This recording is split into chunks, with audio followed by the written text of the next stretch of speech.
Acts 2:17. Ito ang gagawin ko sa mga huling araw, sabi ng Diyos. Ibubuhos ko ang aking espiritu sa lahat ng tao. Ipahayag ng inyong mga anak na lalaki at babae ang aking mensahe. Ang inyong mga kabataang lalaki ay makakakita ng mga pangitain, at ang inyong matatandang lalaki ay magkakaroon ng mga panaginip. Maraming mga kwento sa Biblia. Pag binasa mo lang bilang kwento, maganda lang. May konting lesson. Pero dapat nating unawain, lalong-lalo ang tinatawag nating New Testament. Marami sa mga kwento niyan ay may mga patagong katuruan. May mga lihis, may mga konting daplis, at may mga parinig. Dahil Christianity was born in a climate that is hostile to Jesus. Christianity was born in a climate that is hostile to Christianity itself. Kaya mga Christian teachers and writers, hindi sila laging diretso magsalita dahil maraming magugulong balahibo pag nagsasalita sila ng diretso. Kaya ano ang task ng nagbabasa, lalo na mga mensahe ni Jesus? Read between the lines. Uriin, suriin kung ano ang mga teaching na diretso, ano yung mga parinig lang, paronggit. Kaya let him who has ears hear. Yan ang laging sinasabi. Yung gustong makarinig, makinig na mabuti, unawain ang mensahe. At ganyan ang gagawin natin sa kwentong babasahin natin na siguradong dati at paulit-ulit nang nabasa ng marami sa atin. Pero ngayon, ano ang mga parinig? Ano ang mga paronggit? Ano ang mga padaplis na leksyon na hindi tahas ang itinuturo nung araw because of the very hostile climate? Spirituality beyond Jewish religiosity. Pagiging makadiyos at espiritual ng higit at lampas sa mga pamantayan, sukatan at mga limitasyon ng Jewish religion. Salamat, Panginoon, dahil kayo patuloy na nagpapahayag, nagtuturo, nagpapaliwanag. Dalangin namin ngayon ay magkaroon kami ng pusong bukas, isip na bukas, tengang bukas, para marinig namin, maunawa, ang maraming mga mensaheng kapakipakinabang sa amin kung lubos naming mabatid. Kayo aming Ama, maging tunay na tagapagturo, tagapagsalita. Akayin niyo kami turuan. Dalangin namin ang lahat ng ito sa ngalan ng iyong anak na si Jesus na aming Panginoon at tagapagligtas. Acts 10:1-8. Sa Caesarea ay may isang lalaking nagngangalang Cornelio. Isa siyang kapitan sa batalyong Italiano ng hukbong Romano. In other words, this Cornelius was a Gentile, non-Jew, outsider sa Jewish religion.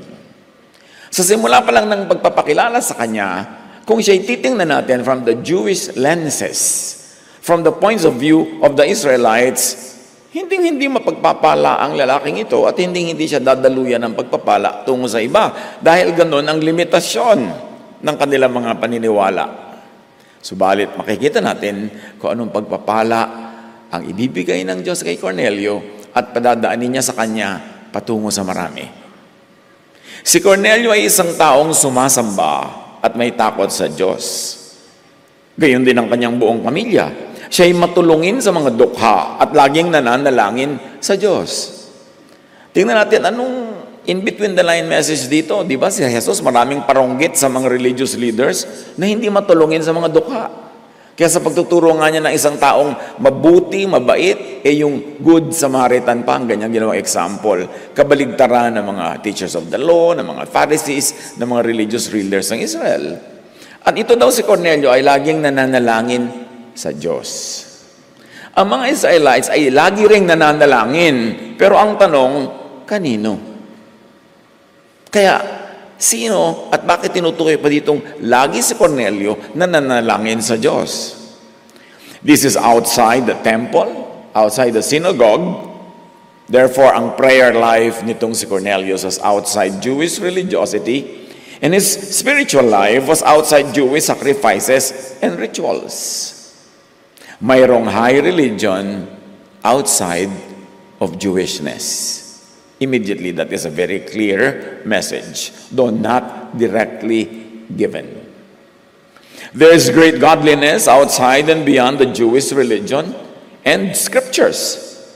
Hindi kailangang pakulong sa Jewish scriptures o gayahin ang Jewish religiosity para maging makadiyos. Kitang-kita agad natin kay Cornelius. Acts 10, 1-8. Minsan, nagkaroon siya ng isang pangitain. Kitang-kita niyang pumasok ang isang anghel ng Diyos at siya'y tinawag, Cornelio. So, dinadalaw ng anghel ng Diyos kahit outsiders, kahit non-Jews, and those who don't practice Jewish religiosity. Tumingin siya at takot na nagtanong, ano po yun? Sumagot ang anghel, nasyahan ng Diyos sa iyong mga dalangin at pagtulong mo sa mga dukha. In-emphasize na naman. Note here that private prayer outside the temple, yung nasyahan ng Diyos. And of course, nasyahan ng Diyos sa kanyang love works for the needy. Magsugo ka ngayon din ng ilang tao sa Joppa upang sunduin ng isang taong nangangalang Pedro para ka ma-bless. Natutuwa sa iyo ang Diyos, gusto kang i-bless. Ipasundo mo ang isang taong ni hindi mo kilala, nasa Joppa ngayon, ipasundo mo siya, may ipasasabi ako sa kanya para sa iyo. Pagkaalis ng anghel, tumawag si Cornelio ng mga naglilingkod sa kanya at pinapunta sila sa Joppa. Sa pagpapatuloy, verses 9-13, kinabukasan, so napakahaba ng paglalakbay, kinabukasan pa.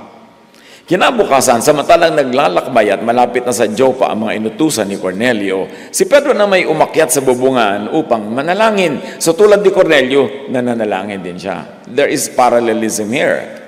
Bandang tanghali na noon, siya ay nagutom at gusto na niyang kumain. Ngunit habang naghihintay siyang maihanda ang pagkain, nagkaroon siya ng isang pangitain. Tulad na naman ni Cornelio, may pangitain siya. These are revelations outside of the written scriptures. Pangitain eh.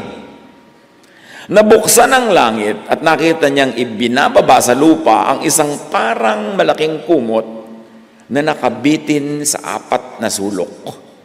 Imagine, isang malaking kumot na nakabitin sa 4 na sulok.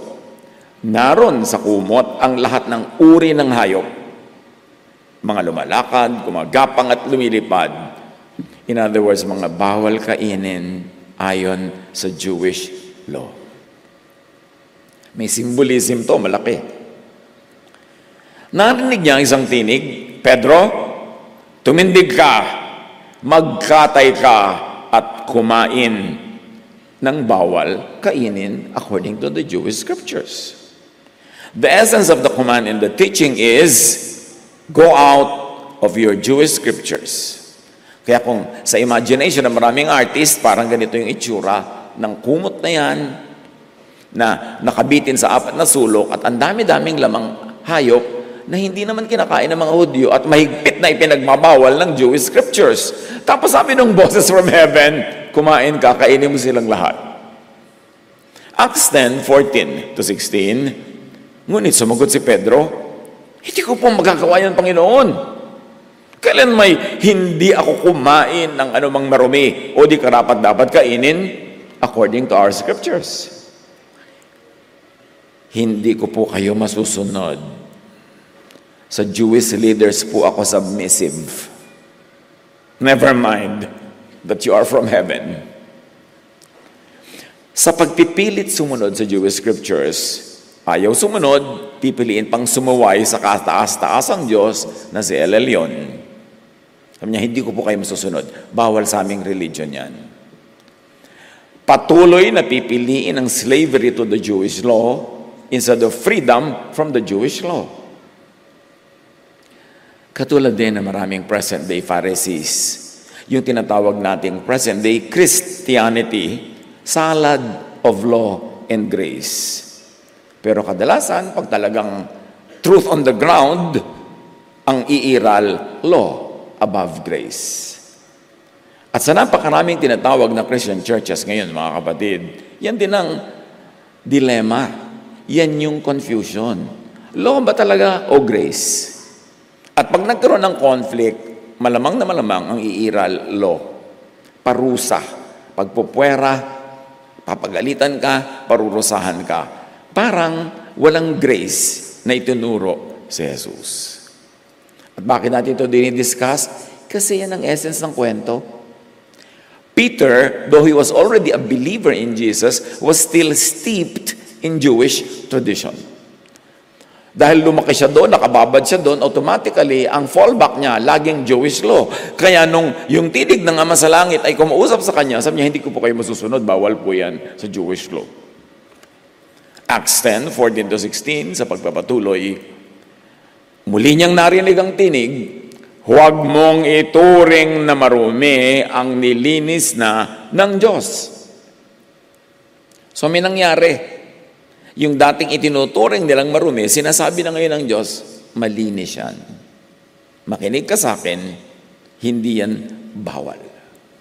In other words, don't continue to imprison yourself in Jewish scriptures and regulations.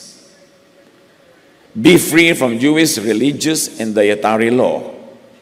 At sinabi sa Matthew 15:11, Jesus says, the food you put into your mouth doesn't make you unclean and unfit to worship God. This is a direct challenge to the tradition of Israel. To the scriptures that tell them, ito hindi pwedeng kainin, ito hindi pwedeng kainin, ito lang ang pwede niyong kainin. In other words, Jesus was saying, change your mind from what the Jewish scriptures tell you about food and many other things. But up to now, mag-observe ka tayo mga kapatid. Ano-ano ang hindi kinakain ng maraming Jesus believers, so-called Christians, dahil bawal sa Jewish law and scriptures? Ang dami pa niyan hanggang ngayon, pinagtatalu-talunan, at may mga entire religions at mga sekta na nabuo around ano ang hindi dapat at pwedeng kainin.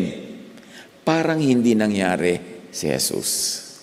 Parang wala siyang itinuro tungkol dyan. So know and understand the backsliding of the Jesus faith into Jewishness, into Pharisainess, into what was to be known Christianity. Nag-backslide talaga. Pag binasa niyo ang Book of Acts, ang daming pagtatalo dyan kung anong pwedeng kainin at hindi kainin, anong pwedeng gawin at hindi gawin, dahil maraming mga teachers of the law and Pharisees who had joined the Jesus Fellowship at doon ay nanaig sila na ibalik ang mga Jewish laws into the supposedly newborn faith based on grace and love as expressed by Jesus. Kaya tayo naman sa day by day from ating dating tawag na Christian ministries, meron na tayong bansag ngayon, although officially, Christian ministries pa rin naman tayo by paper, pero tinatawag nating Jesus ministries. Why? Kasi nga yung Christianity, nag-absorb ng ang dami-dami mga laws na kinancel na ni Jesus. Yung Christianity itself, ang dami-daming laws that are unkind, very, very cruel in application, na kinancel na ni Jesus. That's why by saying Jesus ministries, we emphasize na pag may conflict of interpretation, pag may conflict of verses themselves, si Jesus ang mananaig, ang turo ni Jesus ang iiral. Dahil sa mga ganitong pag-backslide into the law and into the Jewish scriptures, maraming katuruan si Jesus na nababaliwala at nakakalito. So makakabuo na ng maraming Pharisaic religions, mga sekta based on dietary laws alone, on Sabbath teachings, on the modes of baptism, sa haba ng buhok, etc., etc., etc., na puro hindi naman katuruan ni Jesus, hindi niya in-emphasize at hindi niya ipinilit. Pero ipinipilit pa within the context of the Christian religion na parang hindi nangyari si Jesus. Pamparami tuloy ng quarrels. So immediately it's very clear that we should not do a Peter. Don't argue with God. Don't argue with Jesus. Don't argue with the Holy Spirit. Pag sinasabi na ng Diyos, don't call unclean what I call clean. Huwag mong ipilit ang nakasanayan nyo. Dahil binabago natin ang lahat, pinapalaya kayo mula sa lahat ng pagpapahirap na ito, pagpapahirap ng loob. Mark 7:18 to 19, si Jesus ang nagsasalita. He said, "Do you still have trouble understanding? Surely you know that nothing that enters the mouth from the outside can make people unacceptable to God, as the Jewish scriptures tell you." Yung mga naka-parenthesis at naka-italic, this is our explanation. It's not in the original verses. When Jesus said this, he meant there is no food that is wrong for people to eat. So that is parenthetic, but that is scriptural, direct from Scripture. When Jesus said this, he meant there is no food that is wrong for people to eat, despite the Jewish scriptures. Pero ngayon, alam nyo, ang laki-laking usapan at sometimes away kung ano ang hindi pwedeng kainin. Pamimili ka lang. Ano ba sabi ni Jesus? Ano ba ang sinasabi ng old scriptures? Sino ang dapat sundin? Obviously, during the entire ministry of Jesus, Jesus deconstructed so much of the teachings of the Jewish religion. Not all. May mga itinira dyan, lalo yung mga universal moral laws. Pero yung kanilang mga dietary laws, mga hygienic laws, at pa nila ang kanilang civil laws. O, pagka mayroong kasalanan nito, patayin, batuhin hanggang mamatay. O may babaeng nagpakasal, hindi na siya virgin, batuhin hanggang mamatay. Civil laws ng Israel yan eh. It was given in context. In the context of their culture, in the context of their tribal traditions, and needs of their society. But those were not given universally to all people for all time in all places. Kaya kailangan sinusuri at sinasala sa Jesus filter. Jesus would make similar voiding declarations about major Jewish institutions like the Sabbath. Sabi niya, Sabbath was made for man, not man for the Sabbath. At sinadya pa niya talagang i-break yung Sabbath sa napakaraming pagkakataon para ipakita sa kanilang hindi magagalit ang Diyos. Pag kayo may ginawang mabuti sa kapwa o sa inyong sarili, kahit na nga Sabbath ay nagbabawal na may gawin kayo.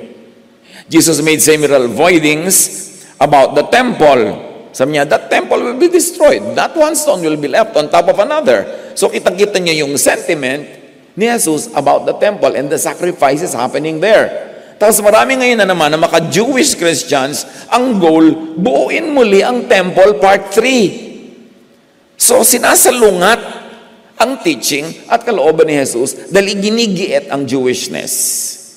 Kaya paulit-ulit tayo tungkol dito mga kapatid dahil yan ang nakikita natin isang malaking conflict na maraming Christians. Will I be a Jesus follower or will I be Jewish in my teaching, in my practices? Maraming declarations si Jesus that were very, very deconstructive of the priesthood, of sacrifices, of the holiness and cleanliness issues of the Jews, and issues on nationality, race, and gender. Ang dami-daming turo ni Jesus, pero ang nangingibabaw, yung turo ng mga Pharisees, dahil siyang namang mortal na kaaway ni Jesus.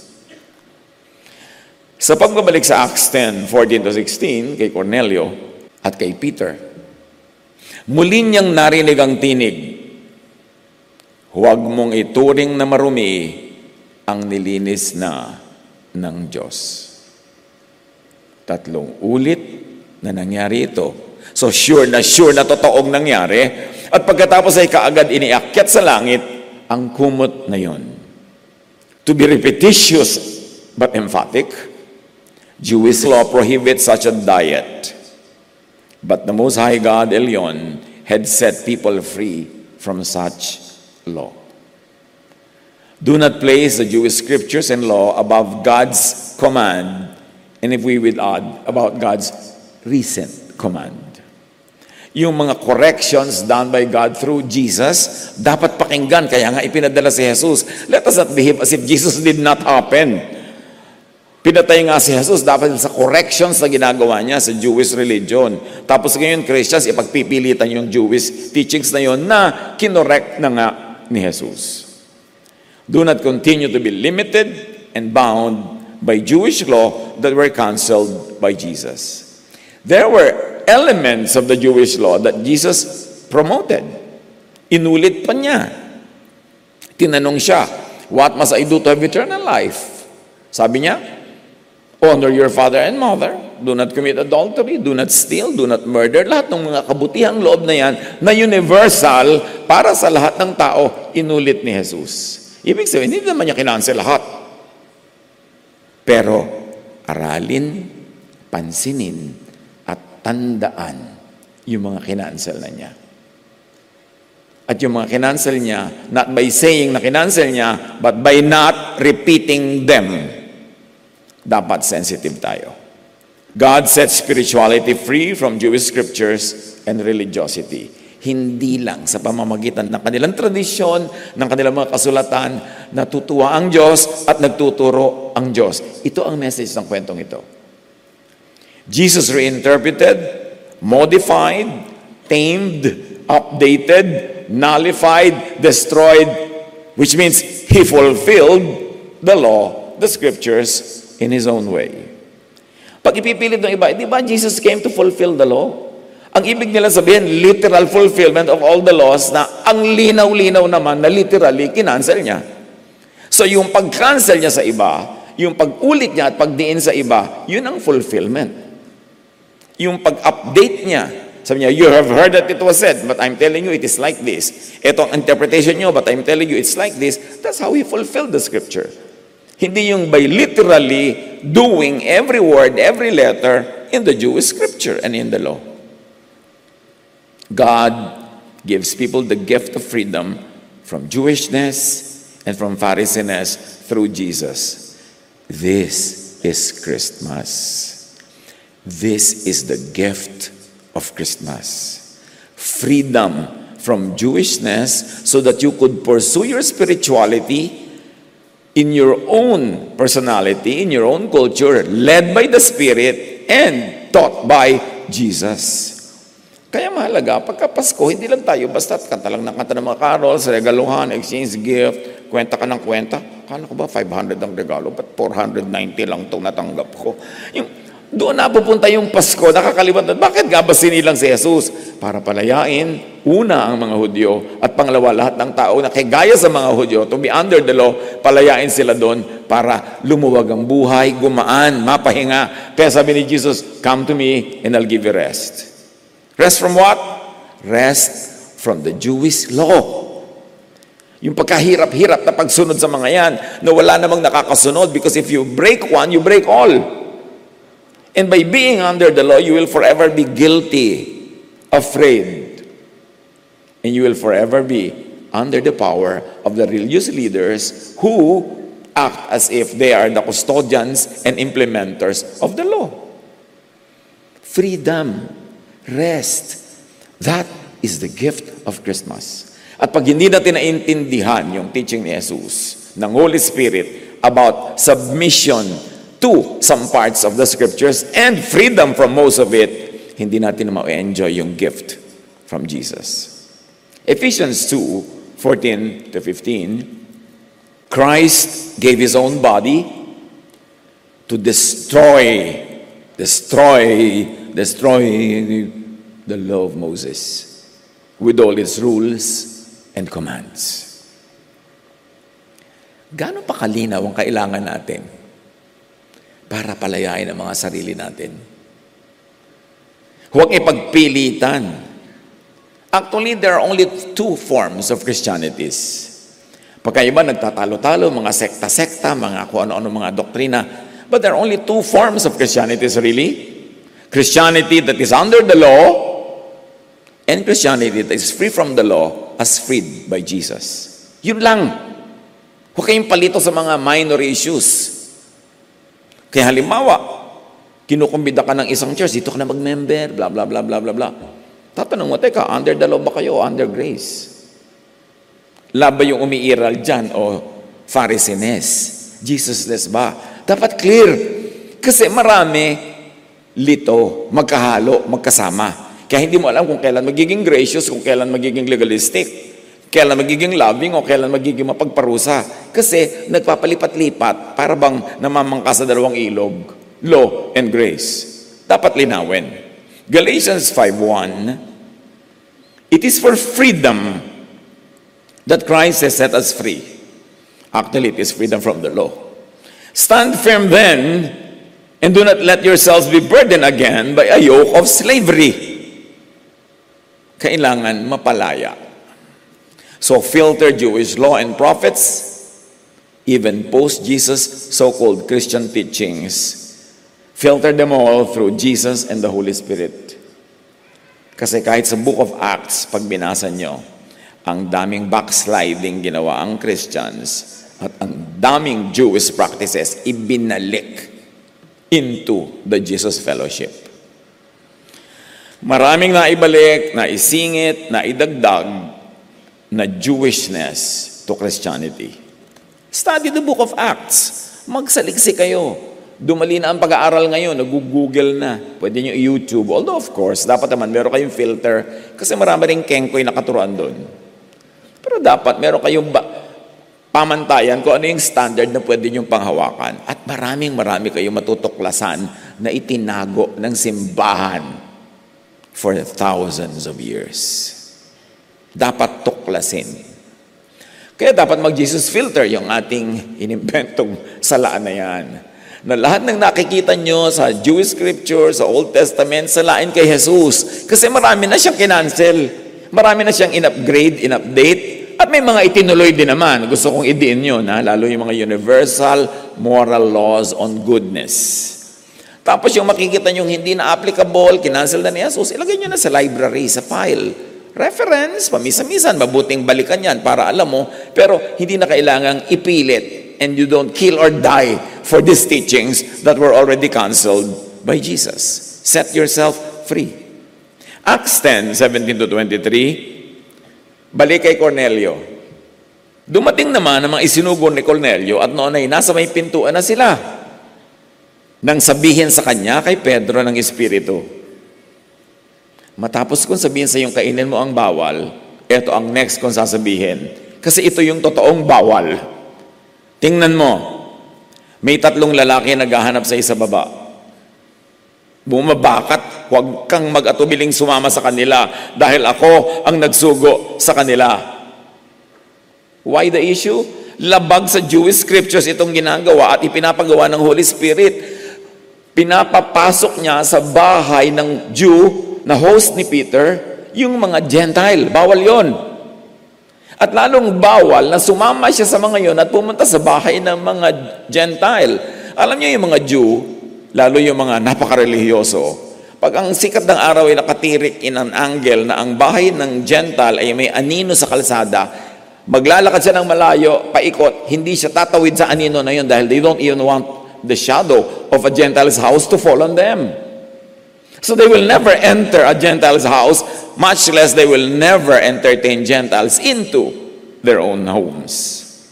Pero sabi ng Spirit, huwag kang mag-atubili, alam ko na naman na sasabihin mo, bawal ha. Sinabi ko na sa iyo kanina kumain ka ng bawal, pipilit mong bawal. Eto ngayon, sumama ka at huwag mong ipilit na bawal. Anong ginagawa ng Holy Spirit, mga kapatid? Inilalabas si Peter, at siyempre tayong lahat na magbabasa ng kwentong ito, inilalabas sa Jewish boxes para lumaya.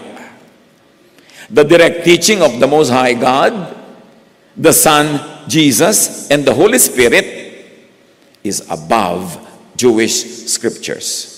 Kailangan pa bang i-memorize yan? Diretso ka ng kinakausap, tapos sasabihin mo pa, ay bawal according to scripture. Yan ang meaning ng vision.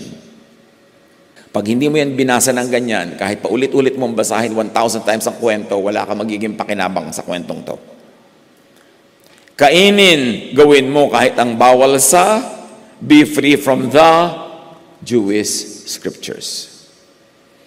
Huwag gawing idol at huwag sambahin ang Jewish religious scriptures and laws above God, above Jesus, and above the Holy Spirit. Kaya alam niyo yung masyadong maka-Bible, maka-scripture, galit na galit sa idols, pero actually may bago silang poon, sinasamba ang Jewish scriptures.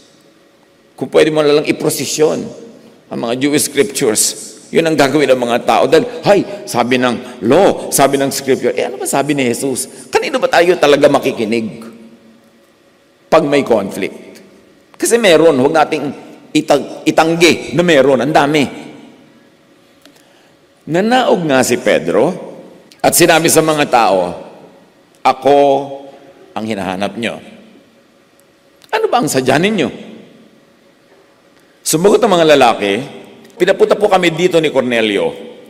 Sinabi sa kanya ng isang anghel na ipasundo kayo upang marinig niya ang sasabihin ninyo. In other words, dalhin si Jesus, dalhin ang gospel sa Gentiles. Another shocker ito. Kasi alam niyo yung first century Christians, and especially the first generation Christians, they thought that Christianity, though setting them free from Jewishness, was only for the Jews. Ang iniisip nila noon, ang Christianity is only for Jewish Christians at hindi pwedeng merong ibang lahi Christians. So, yung pagsasabing kainin mo yung bawal na food, equal to sumama ka sa bawal mong samahan, is equal to dalhin mo ang faith na ito sa mga non-Jews. Pare-pareho yun ang tema. Lumabas ka sa ipinagbabawal ng Jewish tradition. So, ang dami ngayon lalapit sa'yo, nagpa-fundraising. Magmi-mission po ako sa Cambodia, magmi-mission po ako sa ganun, sa ganyan, suportahan niyo ako. So, dapat niyo itatanong, anong dadalhin mo doon? Law or grace? O gagastahan kita? Tapos ang dadalhin mo lang doon, Pharisees. Sayang naman ang pera ko. Hindi din lumaya yung mga tao. Nagkaroon na naman sila ng bagong amo, yung mga Pharisees. So dapat malinaw. Ano bang dadalhin mo? Grace, love, Jesusness. Pinatuloy sila ni Pedro at doon pinatulog ng gabing yon. Unheard of. Mamamarites itong si Peter dahil dito. Sobra siyang pag-uusapan ng mga conservative Jewish Christians dahil sa kanyang ginawa. Compromiser. Bakit siya nagpatuloy ng mga Gentiles? But you know what happened? Peter understood the message of the vision. And Peter immediately broke Jewish scripture. Immediately, he broke what the scriptures were telling him. So siya ay compromising. But did you know that compromise, as led by the Spirit, is a beautiful spiritual word? Allergic dyan yung mga legalista, yung mga Pharisees, ang sama-sama na pag-compromise. But compromise, if you are led by the Spirit, is a beautiful word. Kasi pinapa-compromise niya yung Jewish conviction into Jesus conviction. Into Jesusness. Hindi maganda yung ganong compromise.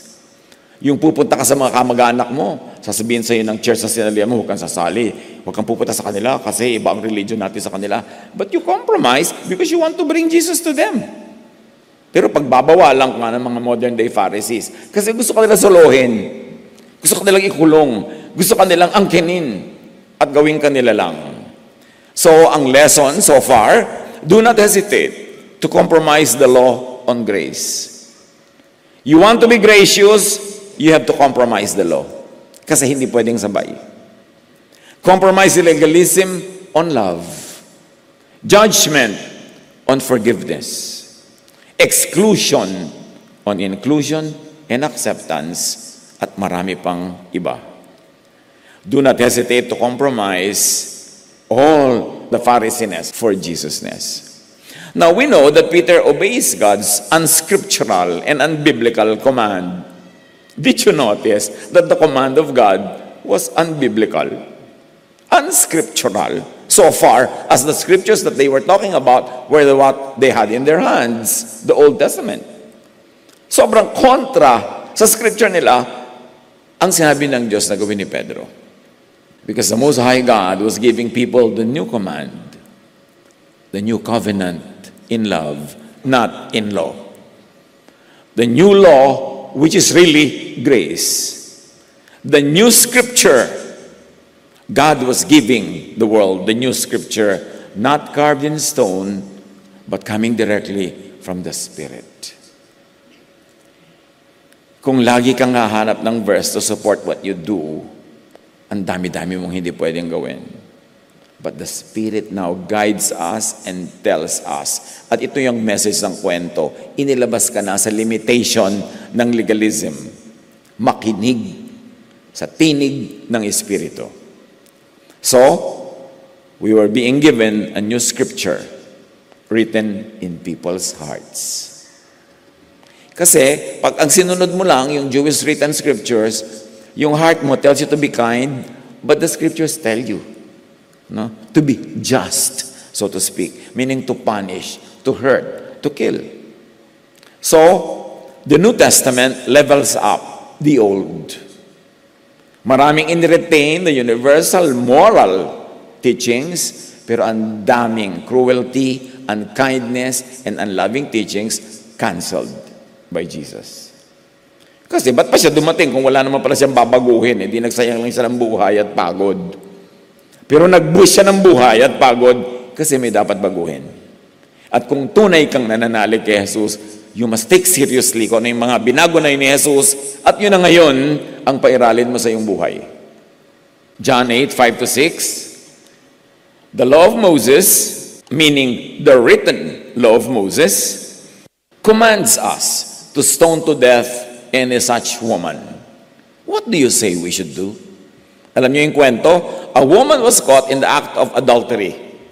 She was going to bed with a man, not her husband. At ang linaw, dinala kay Jesus, sinubsob doon sa lupa, pinahiya. Sabi niya, the law of Moses clearly tells us that this woman must be stoned to death. Kaya napaka-stark, napaka-clear ng ginawa ni Jesus. But Jesus stooped down and started writing on the ground with his finger. Look, let us have some license to interpret why Jesus wrote on the ground. The people were appealing to the written law carved in stone.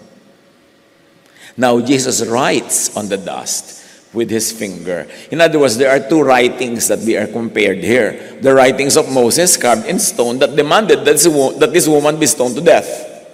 And Jesus poetically was writing on the ground. Literally, we may want to think that Jesus was writing the new law, the new command, the new scriptures, which is love and grace. And why do we have a good reason for thinking that is so? Kasi hindi niya ipinabato. Kahit ano pang paikot-ikot at pasirko-sirko ang gawin natin sa kwentong ito, isa lang ang ending. Hindi in-implement ni Jesus ang law ni Moses. Niligtas niya yung babaeng yon from the cruelty of the law. Naligtas yung buhay ng babae. Law written in stone, Jesus writes on the ground. Ano naman yun? Poetic license lang natin to interpret it that way. So this is the new law, the new command, the new scriptures, which is love and grace. At yun ang pinairal ni Jesus. Jesus spoke and answered by writing with his finger, by rewriting the law with his own hand. Now, back to the story.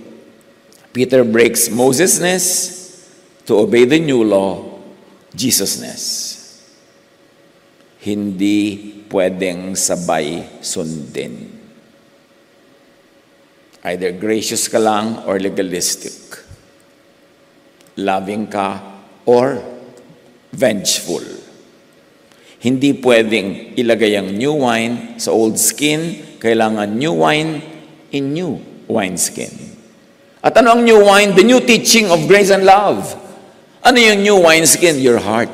Kaya sabi niya, I will change your heart from a heart of stone to a heart of flesh. Kasi pag sobra kang legalistic, stone ang puso mo. Sabi ng law, batuhin, patayin yan. Can you imagine kung gaano katigas ang puso ng isang taong kayang pumatay ng kapwa by stoning? Yung etong malaking bato, malaki na kaya ito, ibabagsak ko to sa bungo niya para mabasag, tak, patay. Tapos sabi niya, praise God. Gaano katigas ang puso mo para sundin mo yung law? Kaya, sabi, noong pa man, sinasabi na, I will change your heart into a heart of flesh from a heart of stone. I will write a new law in your heart. The law of love, the law of grace. Tapos in the last 2,000 years, ang Christianity, busy mag-backslide to the law. Ang laging ipinaiiral, law. Nasaan si Jesus? Kaya po ulit-ulit tayo. Kaya kung nakukulili yung tenga nyo, pasalamat kayo. Kasi nakukulili ang tenga nyo sa teaching on love and grace, hindi sa law. Nakakapagpalaya yan, nakaka-relax. New wine, new wineskin. New teaching, new attitude. And new ways of implementing spirituality. Peter steps out of the age of the law and the scriptures, carved in stone, into the age of the Spirit and grace, into the age of scriptures written in the heart by Jesus. Of course, all teachings of and in scripture not canceled by Jesus remain effective. Hindi naman lahat kinancel eh. Inulit niya, love your neighbor, honor your father and your mother, do not commit adultery, do not steal, do not murder. Tuloy yun. Yung iba kasi ginagawa nilang caricature yung pagtuturo ng grace. Parang, oy, grace na daw ang turo. So gawin mo na lahat, magwala ka na, magkalat ka na. Patayin mo na ang biyanan mo. Walang ganun sa grace. Pinapapangit kasi nung iba para magmukhang mali dahil gusto nilang ipilit law. So, kailangan mag-Jesus filter. Pagpapasa kay Jesus, yung lahat ng old teachings, di tuloy, pero hindi papasa, ilagyan na yun sa library. For record purposes na lang. People steps into the age of freedom from the Jewish law and scriptures, from the age of the kingdom of the Most High God. He steps into that kingdom. Kaya sabi ni Jesus, the kingdom of God is in you. Pag nanalig ka sa akin, the kingdom of God is in you. Kasi ibang kingdom ang nag-ahari sa mga Israelites noon eh. Kaya kailangan sabihin ni Jesus, the kingdom is in you. It's not outside. It is not something you see or touch. It is the condition of your heart. So earlier, we know that Peter walks on water. Diba? Peter does a Jesus. Lahat yan parang prophetic. That he would do a Jesus. He would do the impossible. Like, invite Gentiles into his house and go to a Gentile's house. It's like walking on water. So pinatulog niya mga bisita sa bahay na kanyang tinitirhan. Kinabukasan, pagtutuloy natin sa scripture, siya'y sumama sa kanila, gayon din ang ilang kapatid na mga taga-Jopa. Yun ang meaning ng vision ng mga pagkaing bawal kainin. Hindi naman talaga siya pinakain actually, pero ipinakita sa kanya, get out of these Jewish restrictions. You are going to bring the love of God to the world, and you will begin in Samaria. You will go to the house of Cornelius. Diba sabi ni Jesus, and you will be my witnesses in Judea, in Samaria, in Jerusalem, Judea, Samaria, and to the ends of the earth. Sa pagpunta ni Peter kay Cornelius, natupad yung word na Samaria. And then to the ends of the earth, you will bring the gospel, not the law, not Jewishness, but love, but grace, but Jesusness. So kung mawala sa Jewish law and tradition, be free to share Jesus and Jesusness, to love despite the Jewish law, to set people free by and with love and grace. Bakit pa ang kulit-kulit ko dito mga kapatid? In more than 4 decades of ministry, nakita ko na lahat ang kalupitan ng Christianity na obsessed with the Jewish law. Awang-awa ako sa mga tao. Merong isang babae, malapit na talaga, last flight na of the day, talagang mawawala na siya ng flight. Sa wakas, nagkanobyo. Ano to, Christian teacher sa isang church? Nandito yata ngayon eh. Focus ka yung camera para, Sa wakas, nagkaroon siya ng nobyo. Kristiyano naman ha. Pareho silang Christian. Sa kanilang church, dapat ipagpaalam sa pastor at sa board of elders ang iyong romance. Kailangang aproban kung sino magiging nobyo mo. Lalong-lalo kung papakasalan. Nasa abroad tong lalaking to. In fact, hindi naman Pilipino. So sa wakas, magkakaroon na ng papa. Ito si ate. Di ipinagpaalam doon sa church. Na obviously, Pharisaic, under the law. So kinilatis ang lalaking ito, pinapunta dito para interviewin Mahigpit pa doon sa mga sariling magulang. Ito simbahan. Di Kristiyano naman, check. Diba? Naniniwala kay Jesus, check. Biglang ibang sekta pala.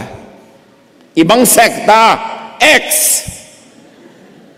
Ipinagbawal sa babaeng ito ang kanyang kahuli-hulihang chance. Well, siguro hindi naman talagang huli, pero by the looks of it, di ba?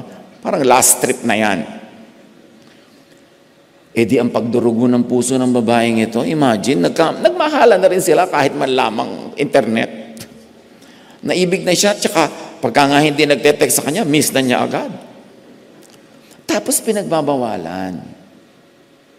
Sa makatuwid, hindi natiis ang babae ang pagbabawal, nagpakasal. E di ngayon itiniwalag sila. Matapos silang hiyain sa harap ng lahat.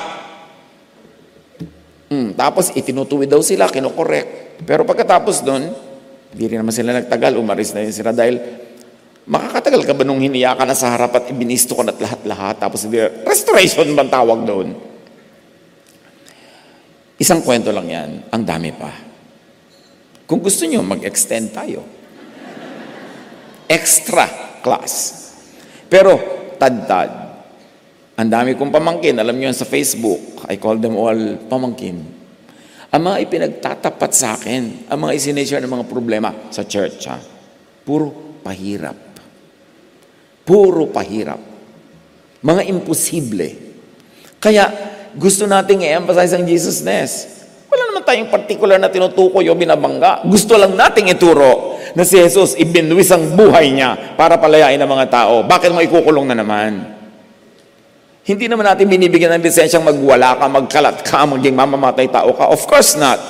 Pero dapat yung mga freedoms na ibinigay ni Jesus ma-enjoy ng mga Jesus believers. Jesus paid with His blood, with His life for this. Not only for freedom from punishment in a spiritual way, but also freedom from punishment by the legalistic religions. Dapat na panahon na. Noong 1980s, parang isang napakalakas na lagnat na dumadami yan na born again. Parang, lagi ang daming Bible study dyan, ang daming fellowship doon, ang daming rally dito, ang daming kung ano-ano. Pero ngayon, nasa na lahat? Wala na.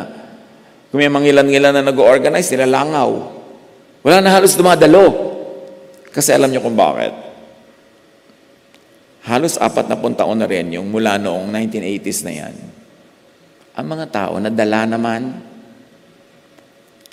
Born-again Christianity never really delivered its promise of peace, of love, of kindness, of goodness. No, nasoong lang ang mga dumalo at sumapi sa iba-ibang mga kongregasyon, nasoong sa napakaraming religious wars. Itinakwil ang mga kamag-anak, itinakwil ng mga kamag-anak, lumayo sa mga kaibigan para sumali dito sa kongregasyon na ito, na matapos kang maglingkod na maglingkod, nagkamali ka ng konti, sisipain ka na dahil umiira lang lo. Kaya, bumagal ang growth ng mga churches. Kaya lang dumadami ang churches pag nag-i-split. Pero nawala yung saltiness, nawala yung power kasi hindi totoo yung love. Hindi totoo yung grace. Pagpasok mo, dito ka, sumali ka, Jesus love, Jesus forgives. Pagsali mo, law na tayo uli. Ito mga bawal. At pati mga hindi ipinagbawal ng Diyos, mga laylayan ng palda, mga gupit ng buhok, kulay na buhok, kasali na sa bawal, dumami. Kaya dapat pag-aralan. Kawawa ang mga tao. Alam niyo si Jesus, pagkakita niya gano'n sa Jerusalem, kasi ang pag-akit sa Jerusalem, bundok-bundok, bundok-bundok, doon sa huling tuktok, tas ayun na yung Jerusalem, makikita mo na yung city. Napaluha si Jesus. Naawa siya sa mga tao who were very religious, but were suffering under their priests and under the religious leaders. At yung mga priests na yan, mga religious leaders na yan, ang nagpapatay kay Jesus. Ayaw nilang lumaya ang mga tao. So, ano nangyari kay Peter? Lumundag at lumabas sa kahon. Acts 2, ibang kwento to, an aside. Nagkakatipon silang lahat sa isang lugar nang sumapit ang araw ng Pentecost. Walang ano-ano yung may ingay na nagmula sa langit, hindi mula sa templo hindi mula sa mga Jewish leaders, mula sa langit direct. Natulad ng ugong ng malakas na hangin at naputo nito ang bahay na kinaroroonan nila. May nakita silang parang mga dilang apoy na dumapo sa bawat isa sa kanila at silang lahat ay napuspos ng Espiritu Santo. No, nawala yung franchise ng religious leaders, ibinigay ang Espiritu Santo to everyone present. Can you imagine how the faith was democratized? Inilabas mula sa templo, inilabas mula sa franchise ng religious leaders, ibinigay sa mga karaniwang tao. At nagsimulang magsalita sila ng iba't ibang wika ayon sa ipinagkakaloob sa kanila ng Espiritu. Hindi kaloob ni Moses o ng mga priests o ng teachers of the law and Pharisees.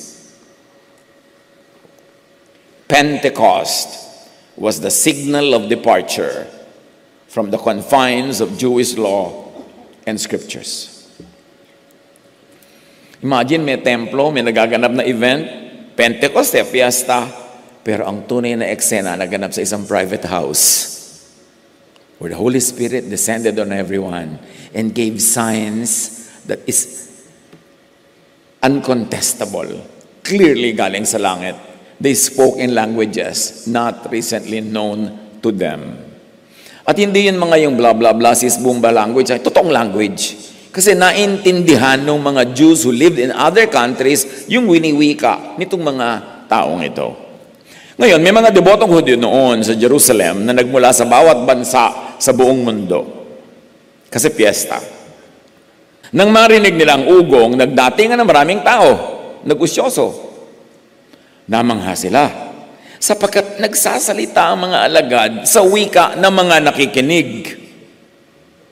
Ano to? Hindi ba mga prom dito? Aren't these people Galileans? Bakit linguists sila? Ba't alam nila yung mga languages natin from the countries where we all come from? At sabi nila, lasing lang yung mga yan. Sabi ni Pedro, wala namang lasing, alas 9 pa lang ng umaga. Kaya tumayo si Pedro at nagsalita ng malakas. Ang nakikita niyo'y katuparan ng ipinahayag ni Propeta Joel. Ito ang gagawin ko sa mga huling araw. Sabi ng Diyos, ibubuhos ko ang aking espiritu sa lahat ng tao. Bago pa man yun, meron ng sinabi ang Propetang Joel na ipinasabi ng Diyos, darating ang panahon, hindi na magiging exclusive to religious leaders ang lahat. Ibibigay ko ang espiritu ko sa lahat ng tao. Wala nang magsasabi sa yung ganito ang pagbasa niyan, ganito ang pagbasa niyan. Kasi lahat magkakaroon ng kakayahan at karunungan kung tatanggapin nila yung gift. At kung i-develop nila. Hindi yung, Pastor, ano pong gagawin ko sa nobyo ko? Ba't ako tinatanong mo? Wala ka bang espiritu? So, nasanay na kayo lahat. Isusubo sa inyo ng leader lahat ang gagawin nyo, hindi nyo gagawin. Kaya namamanipulate kayo, kaya kayo na-abuse. Dapat kayo mag-isip. So wala ng exclusiveness, kundi inclusiveness na. Lahat kasali. Kasi alam nyo sa Jewism, ang daming puwera. Hindi na exclusive, limited sa written scriptures, ang revelation of truth. Magkakaroon ng pahayag outside of Jewish religious texts and traditions. Naku, galit na galit ang mga control freaks sa ganitong ideya. Kasi gusto nila, kailangan yung scripture at kailangan yung interpretation namin para ka makontrol. Pero sinabi na nga, ibibigay sa lahat. Mahirap ba maintindihan yun? Ipahahayag ng inyong mga anak na lalaki at babae ang aking mensahe. So, hindi lamang mga official prophets and teachers, hindi lang authorized leaders, na gustong-gusto ng iba, yung authorized lang, sila lang. Hindi lang ordained priests, hindi lang ang isang religion incorporated at wala nang ibang religion na pwede. Sabi, ibibigay ko ang spirito ko sa lahat. Believe it literally. Pag may magsasabi sa'yo, hindi yan ang ibig sabihin yan. Gusto lang nila kayong kontrolin. So, pagpapatuloy ng Joel, ang inyong mga kabataang lalaki ay makakakita ng mga pangitain. Ano ba yung pangitain? Nakasulat ba yun sa scripture? Siyempre, hindi. Pangitain ngayon fresh revelation yon. Umiikot, nilalampasan yung traditions. At ang inyong matatandang lalaki ay magkakaroon ng mga panaginip. In other words, mga panaginip, pangitain, which is personal revelation. Hindi written scriptures lamang. Ayaw na ayaw ito ng mga mahilig siyempre ng mga teachers of the law and Pharisees, at sabi na nga natin, mga control freak. Takot na takot sila sa ganyan. Kung baka kung ano nung gawin iba, magwala. Wala ka bang tiwala sa Holy Spirit? Holy Spirit nga yung darating Ba't kailangan kong i-regulate?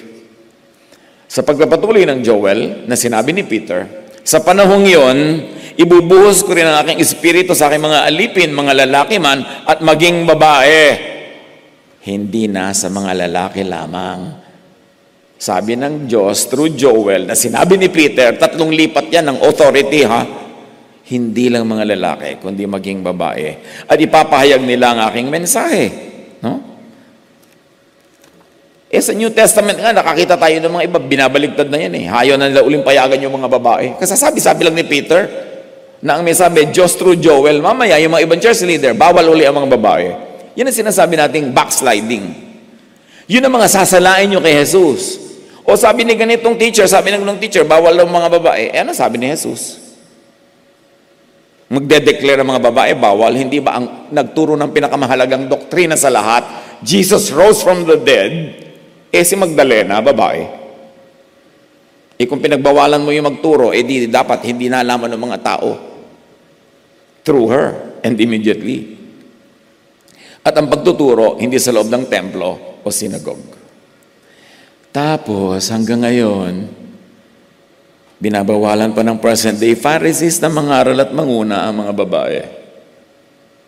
Uy, babae yan, hindi dapat magturo.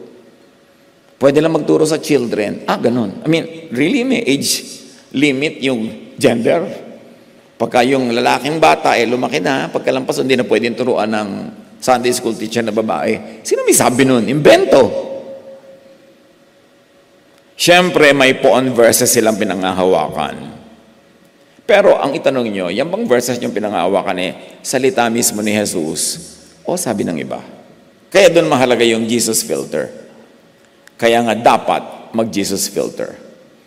At sabi pa ng Acts 2, ang sino mang tumatawag sa pangalan ng Panginoon ay maliligtas from judgment, from death, from annihilation, from the teachers of the law and Pharisees. At sabi, in the last days, mga kapatid, yung freedom in the Spirit arrived 2,000 plus years ago na. What happened in the last 2,000 years? Lumaya nga ba yung mga lalaki, yung mga babae, matanda, bata, o itinali muli? This time, ang culprit, hindi na teachers of the law and Pharisees, Christian leaders na. Kaya dapat manuri.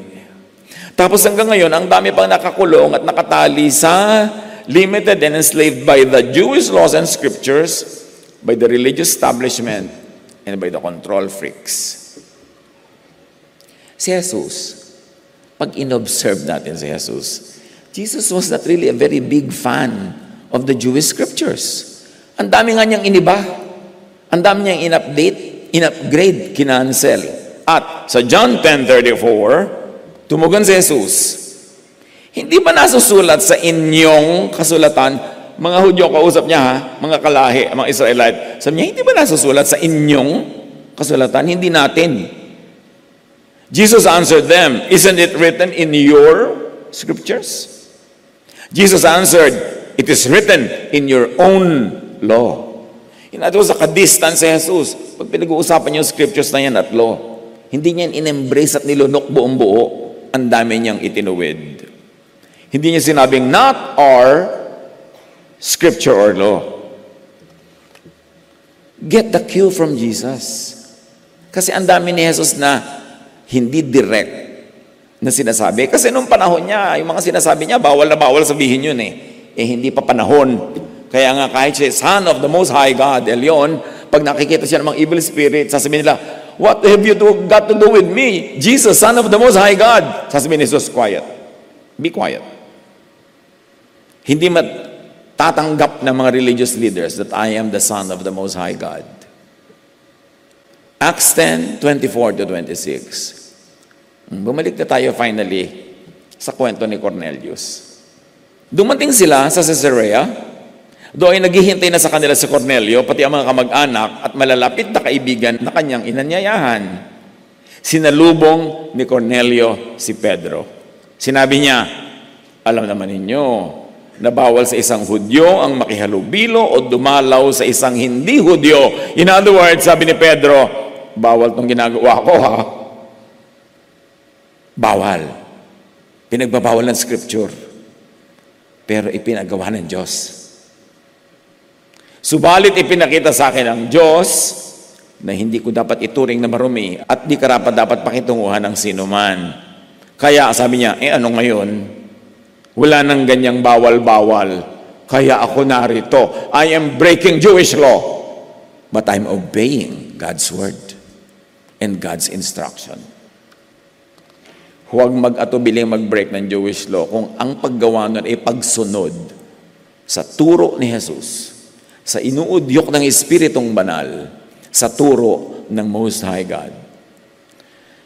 At sa pagpapatuloy ni Pedro, kaya't nang ipasundo ninyo ako, hindi ako nag-atubiling sumama. Nais kong malaman kung bakit ninyo ako ipinasundo. In other words, read my lips, I am breaking Jewish law to obey the Most High God. Acts 10:30-33. Sumagot si Cornelio, ngayon ay naririto kaming lahat sa harap ng Diyos upang pakinggan ang lahat ng ipinasasabi ng Panginoon. Can you imagine, naghahanap siya ng katuruan. At nagsalita si Pedro, ngayon ko lubusang naunawaan na walang itinatangi ang Diyos. Fake news pala na mga Hudyo lang ang paborito ng langit. Na ang Diyos ay para lang sa mga Hudyo. Na ang kaligtasan at pagpapala ay para lang sa amin. Hindi pala totoo. Walang paboritong lahi o bayan o grupo si Most High God Elyon. Sabi niya, ngayon ko lubos na unawaan. Wala palang ganon. Kasi pinadala ko sa inyo. Napakahalaga. Ito isang malaking kaliwanagan and revelation at paradigm shift. Remember, up to that time, the faith in Jesus was confined only to the Jewish believers. Ang laking lundag, yung dadalin mo sa Gentiles. Hanapan nyo ng application, mga kapatid, yung katotohanan na yon sa malalaki at maliliit na bagay. Yung lulundag ka, lalabas ka sa kahon kasi pinalaya ka ni Jesus. Ang tunay na Diyos na tumawag kay Peter ay walang favoritism. May Diyos-Diyosan na bias at mayroong blind favoritism. Kilalanin, suriin ang mga katuruan at mga pahiwatig ni Jesus tungkol dyan dahil pagkarami-rami. Kailangan lang basahin with clear vision dahil napakarami. Pag sinabi ni Jesus that I am the good shepherd, meron siyang tinutumbok na bad shepherd. Pagka sinabi niyang, I will give you rest, meron siyang pinarurunggitan na pinapagod yung mga Hudyo. Tingnan nyo yung ganung pag-aaral. Pag sinasabi niya, merong talbog, kumbaga sa billiard, may banda yon. Dahil alam niyo naman noon, hindi pwedeng laging diretso ang turuan eh. Kasi hindi pa tapos ang ministry niya, hindi pwede magkaroon ng violent outbursts. But read between the lines. Acts 10:34-38. Nalulugod siya sa sino mang may takot sa kanya at gumagawa ng matuwid, kahit taga saan mang bansa. Ibig sabihin, kahit anumang lahi o religious identity. Ngayon ko lubusang naunawa na ibinigay ng Diyos ang kanyang salita sa mga Israelita, and parenthetically, at sa lahat ng tulad nila, who were oppressed under and enslaved by the law. Ipinahayag niya sa kanila ang magandang balita ng kapayapaan sa pamamagitan ni Hesukristo na siyang Panginoon ng lahat. Alam ninyo ang tungkol kay Jesus na pumunta siya sa iba't ibang dako upang pagalingin ang lahat ng panahihirapan ng dyablo. Another issue here, sino yung diablong nagpapahirap sa mga Israelites? People were under the power of the devil. Sino talaga ang diablo? Isang buong leksyon yan. Kulang pa ang isa. But Peter went straight to teaching about Jesus. Ang Jews ay ligaw na ligaw tungkol sa Diyos Ama, the Most High God, El Elyon. Kaya sa John 8:31-41, nagtatalo si Jesus at yung mga Jewish people, yung mga Israelites. To the Jews who had believed in Him, Jesus said, if you hold to my teaching, ibig sabihin may ibang teaching ha, yan yung mga patalbog. If you hold to my teaching, you are really my disciples. Then you will know the truth, and the truth will set you free. Free from whom? Free from what? Another issue. They answered him, anong freedom ang pinagsasasabi mo? We are Abraham's descendants. I know that you Jews are Abraham's descendants, yet you are looking for a way to kill me. Pinagmamalaki ng mga Israelites, mga apo kami ni Abraham. Alam ko yan, sabi niya. Pero bakit niyo ako gustong patayin? You are doing what you heard from your father. Di ba laging sinasabi ni Jesus, I was sent by my father? And then, hinihiwalay ni Jesus yung mga Jews. Sabi niya, you are doing what you heard from your father. Obviously, not my father. Magkaiba tayo ng ama. Wanting to kill me is an urge from your real God and Father, not from my God and Father. Magkaiba tayo ng God and Father. Kaya gusto niyo akong patayin. At nararamdaman niyo na magkaiba tayo ng Ama, kaya gusto niyo akong patayin.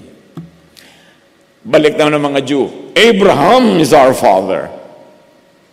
They answered, if you were Abraham's children, sabi ni Jesus, then you would do what Abraham did. Oh, kung anak kayo ni Abraham, hindi dapat ang ginagawa niyo yung ginawa ni Abraham. Ano ba ang ginawa ni Abraham? So balikan natin. Abraham submitted to the Most High God and Father, El Elyon, through his high priest, Melchizedek. Hindi tayo nag-iimbento ng mga nouns, ha? Genesis 14:18 to 22, I'm reading from the Names of God Bible here, because sa Names of God Bible, yung mga nouns na God, inilalagay yung original mga Hebrew and Aramaic names, or very specifically Hebrew. Then King Melchizedek of Salem brought out bread and wine.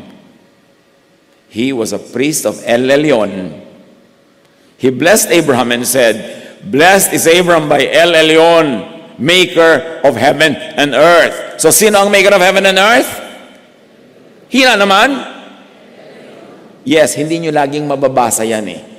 Kaya dapat basahin nyo mabuti. Tandaan nyo yung verse. Abram submitted to Melchizedek, the Most High God, El Elyon's priest. This is what Abraham did.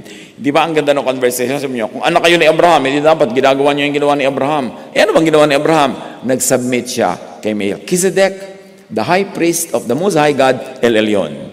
Now, Jesus is the Son of the Most High God. We know that. Mark 5:6-7. When he saw Jesus from a distance, this is the Spirit, he ran and fell on his knees in front of him. He shouted at the top of his voice, what do you want with me, Jesus, Son of the Most High God? Of course, the Spirit was referring to El Elyon, the Most High God. Hebrews 7 identifies Jesus as high priest in the order of Melchizedek. Jesus is the Son of the Most High God, El Elyon. Relevant yan sa usapan nila eh. Sabi niya kasi, iba ang tatay ko sa tatay niyo. Ang tatay ko, the Most High God. At kung kayo, anak ni Abraham, dapat ginawa niyo, ginawa ni Abraham. Nag-submit siya kay Melchizedek, who was the high priest of El Elyon. Now, Hebrews say, Jesus is also a high priest in the order of Melchizedek. Meanwhile, who is the father of the Jews? The Israelites opposing Jesus. Ibang topic, how limiting pulpit preaching can be. Mag-aral kayo. Ang daming dapat malaman. But back to John 8:31-41. Jesus speaks to the Israelite.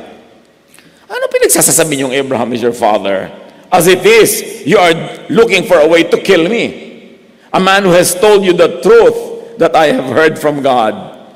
Abraham did not do such things. In other words, hindi si Abraham ang tunay niyong ama. Huwag kayong mag-ilusyon. You are doing the works of your own father. This is scripture I'm reading now, hindi ito dagdag. Sabi ni Jesus, you are doing the works of your own father. Sumagot ang mga Israelite, we are not illegitimate children. They protested. The only father we have is God Himself. At sumagot si Jesus, ang ginagawa niyo ay tulad ng ginagawa ng inyong ama, hindi ng ama ko. Sumagot sila, hindi kami anak sa labas. Iisa ang aming ama, ang Diyos.